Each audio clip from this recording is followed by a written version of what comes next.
నిన్న ఒకే ఒక్కడు 6 అడుగుల బుల్లెట్ హరీష్ రావుకు సంబంధించి సభలో రచ్చరచ్చ జరిగిన పరిస్థితి కనబడింది. ప్రశ్నలకు సమాధానం లేదు, లేదా హరీష్ రావు చెప్పిన కథకు వాళ్ళు ఎక్కడా కూడా స్పందించిన దాఖలాలు లేదు. కేవలం రన్నింగ్ కామెంటరు, దాంతోపాటుగా పూర్తి స్థాయిలో ప్రభుత్వం విపక్షాలకు ఇవ్వాల్సిన సమాధానాలు లేవు, లేదా ప్రజలకు సంబంధించి ఏమైనా అంశాలు చర్చకు జరిగినాయంటే అది కూడా లేని పరిస్థితి. మొత్తానికి సభ జరుగుతుందా అంటే జరుగుతుంది, అక్కడ సమస్యలకు సంబంధించిన సమాధానం కానీ ఇతరత్ర కానీ ఏవి కనిపించని పరిస్థితి కనబడుతుంది. సో వాస్తవానికి జరుగుతున్న కొన్ని అంశాలను కూడా మేము ముందుకు తీసుకొని వచ్చినా ఈ రోజు మనం చాలా లోతుగా చర్చించాల్సిన అవసరం ఉంటుంది. ఎందుకంటే బడ్జెట్ అయితే ప్రవేశపెట్టిలు, బడ్జెట్కు సంబంధించిన పద్దుల పంచాయతీ మొదలైంది. ఆ పద్దుల పంచాయతీకి సంబంధించి దాని యొక్క తిరుతెన్నలు, తన గమ్యం ఏంటి, తెలంగాణ రాష్ట్రానికి సంబంధించి అనేది కూడా లేకుండా పోయిన పరిస్థితి కనబడుతుంది. సో ఫైనల్గా ఈ చర్చ అంతా దేనికి దారితీస్తుంది, తెలంగాణ యావత్తు సమాజం ఏమంటుంది అనే కోణంలో మనం విశ్లేషిద్దాం. నిజానికి కూడా ఇక్కడ అనేక రాజకీయ పార్టీలు కూడా తమ తమ వ్యూహాలను అమలు చేస్తున్నాయి. కానీ నిండు అసెంబ్లీ లేదా శాసన మండలిలో జరుగుతున్న చర్చ ప్రజలందరూ కూడా చూస్తున్న పరిస్థితి కనబడుతుంది. అక్కడ ఏం జరుగుతుంది, ప్రజా సమస్యల గురించి చర్చ జరుగుతుందా, లేకపోతే రన్నింగ్ కామెంటరీ జరుగుతుందా, లేకపోతే అధికారంలో ఉన్నాం కదా మేము ఏం చెప్తే ఏది మాట్లాడితే అది చెల్లుతుందా అనే కోణంలో కూడా జరిగిన కొన్ని వాస్తవాలను ఒకసారి చర్చిద్దాం. ఎందుకంటే ఇవన్నీ కూడా తెలంగాణ యావత్తు సమాజానికి కూడా తెలవాల్సిన విషయం. ఒకసారి ఇక్కడ హరీష్ రావుకు సంబంధించి నిన్న ఒకే ఒక్కడండి, హరీష్ రావుతో పాటు మరో వ్యక్తి కూడా సభలో ఉంటే బాగుండి అని నిన్న అనిపించింది. అంటే ఇది పర్సనల్ ఒపీనియన్. మాజీ మంత్రికి సంబంధించిన జగదీష్ రెడ్డి కూడా ఉంటుండే బాగుండేమో అనిపించింది. ఎందుకంటే ఇక్కడ హరీష్ రావు యొక్క పూర్తి స్థాయిలో ప్రశ్నల అస్త్రాలు చూసాం. మరో సభ్యుడు కూడా అదే ఏంటంటే వాగ్దాటిని ప్రదర్శిస్తే ఇంకా అద్భుతంగా ఉండేది అనిపించింది. ఒకసారి నిన్న హరీష్ రావుకు సంబంధించి మాట్లాడిన తీరు చూద్దాం. గారెడి మాటలు, గాలిమేడలు, బడ్జెట్ను దుమ్ము దులిపిన బీఆర్ఎస్, శాసనసభ పక్షం తరపున నిలదీసిన హరీష్ రావు. 1,00,000 కోట్ల వడ్డీ లేని రుణాలన్నీ గత బడ్జెట్లో చెప్పారు, ఈ రోజు వరకు ఒక్క రూపాయి కూడా ఇవ్వలేదు. 4.5 లక్షల ఇండ్లు అన్నారు, 4 అయినా కట్టలేదు. కాంగ్రెస్ పాలనలో అన్ని రంగాలలోనూ విధ్వంసం, ఆర్థిక మాంద్యం కాదు మీ ఆలోచనలలోనే మాధ్యం, దివాలా ప్రచారంతోనే పెట్టుబడులు రావట్లే అంటూ కూడా హరీష్ రావు చెప్పిన పరిస్థితి కనబడుతుంది. సో ఇక్కడ విషయం ఏంటి అంటే తెలంగాణ సమాజం కూడా ఆలోచించాల్సిన విషయం ఏంటంటే ఈ బడ్జెట్కు సంబంధించి మొత్తం కూడా గాలి మాటలు, రోత మాటలు అనే కాడికి పోయినాయి. ఈ బడ్జెట్ ఉత్తమ మాటే. ఈ బడ్జెట్కు సంబంధించి పూర్తి స్థాయిలో ఏది కూడా అక్కరకు రాకుండా ఉన్నదే అంటూ కూడా చెప్పిన పరిస్థితి కనబడుతుంది. సో మొత్తానికి ఇక్కడ జరిగిన అంశాలలో ప్రధానంగా కూడా మనం ఆలోచిస్తే కనుక ఒక 4-5 విషయాలు అయితే బయటకు వస్తాయి. ఏంటి అంటే బడ్జెట్కు సంబంధించి మీరు బడ్జెట్ని అయితే పూర్తి స్థాయిలో చూశారు కదా, ఆ బడ్జెట్ లెక్కలకు సంబంధించి కూడా ఒకసారి మీ అందరికీ మళ్ళొక్కసారి నేను చెప్పే ప్రయత్నం చేస్తా. ఎందుకంటే బడ్జెట్కు సంబంధించి తిరుతెన్నలు కూడా అందరం చూడాల్సిన పరిస్థితి కనబడుతుంది. ఈ బడ్జెట్ ఏ మేరకు పూర్తి స్థాయిలో కూడా జరిగింది, బడ్జెట్కు సంబంధించి జరుగుతున్న పరిణామాలు ఏంటి అనేది కూడా చెప్పే ప్రయత్నం అయితే చేద్దాం. ఒకసారి చూద్దాం. ఎందుకంటే బడ్జెట్కు సంబంధించి ఈరోజు రేపు పరిస్థితి ఎట్లా మారిపోయింది, తెలంగాణ యావత్తు సమాజానికి ఇక్కడ వాస్తవాలను చెప్పే ఆలోచనలో ప్రభుత్వం ఉందా లేదా అంటే చెప్పడానికి ఆస్కారం లేదు అంటూ కూడా ఒకసారి అయితే చూడొచ్చు. ఒకసారి బడ్జెట్ని ఇక్కడ చూడొచ్చు. ఇది 2025-26కు సంబంధించిన బడ్జెట్. ఇది 3,04,965 కోట్ల మొత్తం వ్యయం, 2,26,982 కోట్ల రెవెన్యూ వ్యయం, 36,504 కోట్ల మూలధనం అంటూ కూడా చూస్తున్న పరిస్థితి కనబడుతుంది.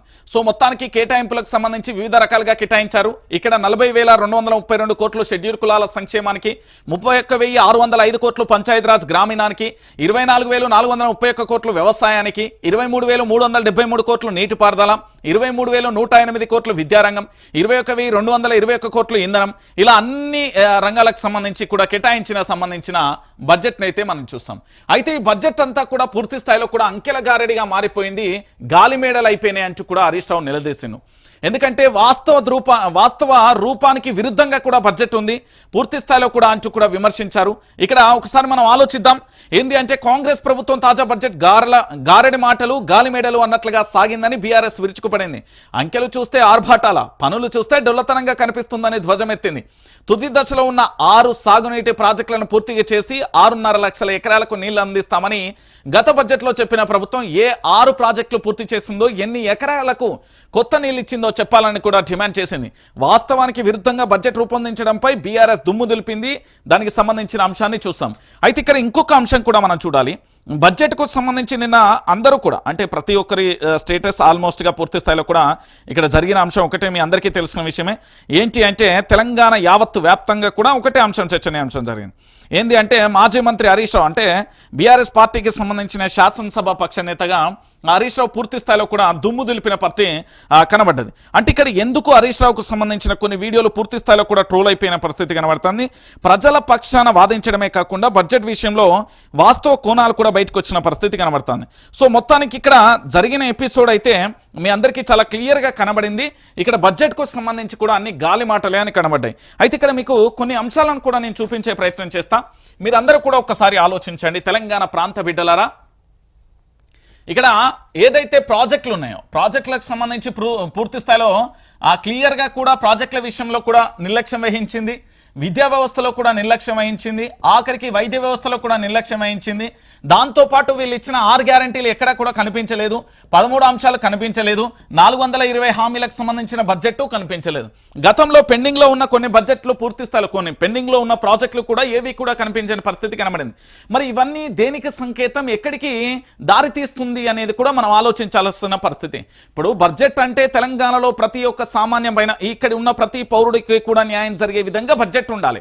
కానీ ఇక్కడ బడ్జెట్ మాత్రం ఆ విధంగా లేని పరిస్థితి కనబడుతుంది. అంటే బడ్జెట్ దేనికి సంకేతం, ఇక్కడ బడ్జెట్ ఎందుకు ఈ విధంగా మారిపోయింది, బడ్జెట్ విషయంలో పూర్తి స్థాయిలో ప్రభుత్వానికి సంబంధించి విమర్శించాల్సిన స్థాయికి వచ్చిందంటే మరి బడ్జెట్ పూర్తి స్థాయిలో కూడా పరిపాలనా దక్షతను కోరుకోవట్లేదా, ప్రజల సంక్షేమాన్ని కోరుకోవట్లేదా, ప్రజల యొక్క ఆశలను నెరవేర్చలేదా, ఇక్కడ తెలంగాణ అభివృద్ధి పరంగా లేదా, మరి ఈ 3 లక్షల కోట్ల బడ్జెట్ దేనికి సంకేతం అనేది కూడా పూర్తి స్థాయిలో కూడా విపక్ష పార్టీకి సంబంధించిన మాజీ మంత్రి శాసనసభ పక్ష నేత హరీష్ రావు కూడా దుమ్ము దులిపిన పరిస్థితి కనబడుతుంది. పోనీ దీనికి ఏమన్నా సమాధానం దొరికిందా అంటే లేని పరిస్థితి కూడా కనబడుతుంది. ఎందుకంటే ఒకసారి వాళ్ళ పేపర్లు కూడా చూద్దాం. ఎందుకంటే వాళ్ళ పేపర్లకు సంబంధించి ఏమన్నా రాసిల్లా, మరి సభ పక్షకు సంబంధించి అంటే శాసనసభకు సంబంధించి వాళ్ళు ఏమన్నా రాసిల్లా అంటే లేని పరిస్థితి కనబడుతుంది. ఇగో ఇక్కడ చూడు, ఎక్కడ కూడా ఆ పార్టీకి సంబంధించి డైలాగ్ వార్ అంటూ కూడా ఇగో ఇక్కడ వేసిన పరిస్థితి కనబడుతుంది. ఒకసారి ఇక్కడ చూడుర్రి, డైలాగ్ వార్ అంటూ కూడా చూడొచ్చు. ఒకసారి చూద్దాం. Dialogue war. కాంగ్రెస్ ప్రభుత్వాన్ని బుద్ధిమాన్యమన్న హరీష్ రావు అభ్యంతరం తెలిపిన స్పీకర్ గడ్డం ప్రసాద్. సీఎం వ్యాఖ్యలకు ఎందుకు అడ్డు చెప్పలేదని సిద్దిపేట ఎమ్మెల్యే ప్రశ్న. సీఎం మాటల సందర్భం వేరు. మంత్రి శ్రీధర్ బాబు. సభ్యులు పరిధి దాటద్దు, డిప్యూటీ సీఎం బట్టి ఆగ్రహం అంటూ కూడా చెప్పింది. ఇక్కడ ఇది ఒకసారి పేపర్ చూడరు మీరు, ఎందుకంటే జర్నలిజం విలువలు పాటిస్తుంది అని చాలా మంది చెప్తారు కదా. ఇగో ఇది దిశ పేపర్ అండి. వీళ్ళ వక్రబుద్ధి ఏ స్థాయిలో ఉంది అంటే పేపర్ది, మరీ ప్రభుత్వాన్ని జోకాలంటే జోక్ అని సిద్దిపేట ఎమ్మెల్యే ప్రశ్న. శాసనసభ పక్ష నేత అండి బీఆర్ఎస్ పార్టీకి సంబంధించి. మీకు ఇంతకంటే క్లారిటీ ఏంది అంటే ఒకసారి మీకు చూపెట్టే ప్రయత్నం చేస్తా. ఎందుకు అంటే ఇది కూడా మీకు తెలవాలి. ఇగో ఇక్కడ చూడ్రి, బీఆర్ఎస్ దుమ్ము దులిపింది. ఆ పార్టీ శాసనసభ పక్షం తరపున మాజీ మంత్రి హరీష్ రావుకు సంబంధించి దుమ్ము దులిపి ఆ శాసనసభ పక్షానికి సంబంధించి చేసిన పరిస్థితి. మరి ఎట్లా అంటే ఇట్లా ఏలు పెట్టి చూపించే విధంగా కూడా రాష్ట్ర పరిస్థితి కనబడుతుంది.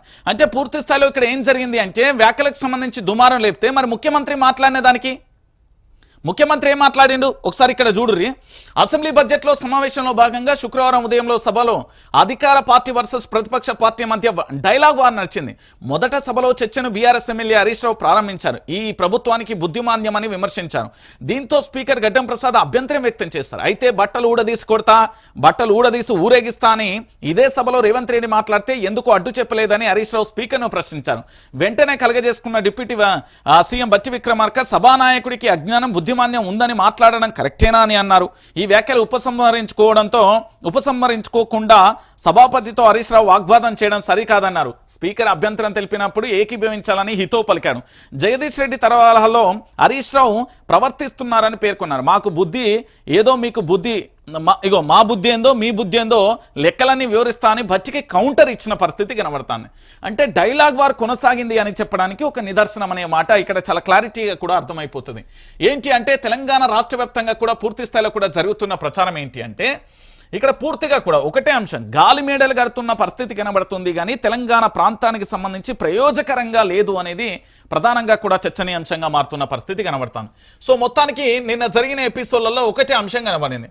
మార్చురి కంపుల రేవంత్ ప్రసంగం ప్రజలు వినలేకపోతున్నారు. సంస్కారానికి ఇక్కడ ఒకసారి చూడురి, దీనికి సంబంధించి పూర్తి స్థాయిలో కూడా ప్రజలు వినలేకపోతున్నారు. సంస్కారానికి ఆస్కారం ఉంటే రేవంత్ రెడ్డికే జాబ్లెస్ క్యాలెండర్గా జాబ్ క్యాలెండర్ 15 నెలల్లో కాంగ్రెస్ ఇచ్చింది కేవలం 6,000 ఉద్యోగాలే. నీతి పాఠాలు చెప్పడంలో బట్టి ఘనపాటి. రుణమాఫీ కాక రైతులు అవస్థలు పడుతున్నారు. దండం పెడతా అందరికీ రుణమాఫీ చేయండి. ఈ ప్రభుత్వానికి బుద్ధిమాంద్యం. అసెంబ్లీలో మాజీ మంత్రి హరీష్ రావు అంటూ కూడా చెప్పిన పరిస్థితి కనబడుతుంది. అంటే పూర్తిగా కూడా రేవంత్ రెడ్డి ప్రసంగాన్ని మాత్రం తెలంగాణ యావత్తు సమాజం కూడా ఎవరో హర్షించట్లేదు. రేవంత్ ఏంది అంటే నిండు అసెంబ్లీ సాక్షిగా సభలో మాట్లాడుతున్న తీరు కానీ, సభకు సంబంధించి జరుగుతున్న పరిణామాలు కానీ, ఈ సభలో చేస్తున్న ప్రసంగం కానీ, బట్టలు ఊడదీసి కొడతా, బట్టలు ఊడదీసి ఊరేగిస్తా, ఇలాంటి మాట్లాడిన భాషకు సంబంధించి స్పీకర్ అడ్డు చెప్పడం. అదే కాంగ్రెస్ పార్టీకి సంబంధించిన ఎమ్మెల్యే ఒక బూతు పదాన్ని సభలో మాట్లాడితే దాన్ని ఎక్కడ కూడా అడ్డు చెప్పరు. దాంతో పాటుగా గతంలో అదే పార్టీకి సంబంధించిన దానం నాగేందర్ ఏకంగా ఉరికిచ్చి కొడతా బయటికి రా బిడ్డలారా అంటే కూడా దాన్ని ఎక్కడ కూడా స్పీకర్ అడ్డు చెప్పడం. కానీ ఇక్కడ బీఆర్ఎస్ పార్టీకి సంబంధించిన నేతలు సభ మన అందరిది అంటే జగదీష్ రెడ్డిని సస్పెండ్ చేస్తారు. దాంతోపాటు స్పీకర్కు సంబంధించి స్పీకర్ గారు నేను మాట్లాడితే మీరు అడ్డు చెప్పారు కదా, మరి అక్కడ ముఖ్యమంత్రి గారే మాట్లాడాలి కదా, దానికి అడ్డు చెప్పరు ఎందుకు అని అడిగినందుకు అక్కడ కూడా సమాధానం దొరకని పరిస్థితి కనబడుతుంది. అంటే తెలంగాణ రాష్ట్ర వ్యాప్తంగా జరుగుతున్న ఈ చర్చ ఎంత తీరానికి దారితీస్తుంది అనేది కూడా ఒకసారి మనం ఆలోచించాల్సిన పరిస్థితి కనబడుతుంది. అయితే ఇక్కడ పూర్తిగా కూడా వీళ్ళు చెప్పిన అంశాలకు సంబంధించి ఎక్కడెక్కడ చర్చ జరుగుతుంది, ఏమేమి జరుగుతుంది అనేది కూడా మనం చూసాం. సో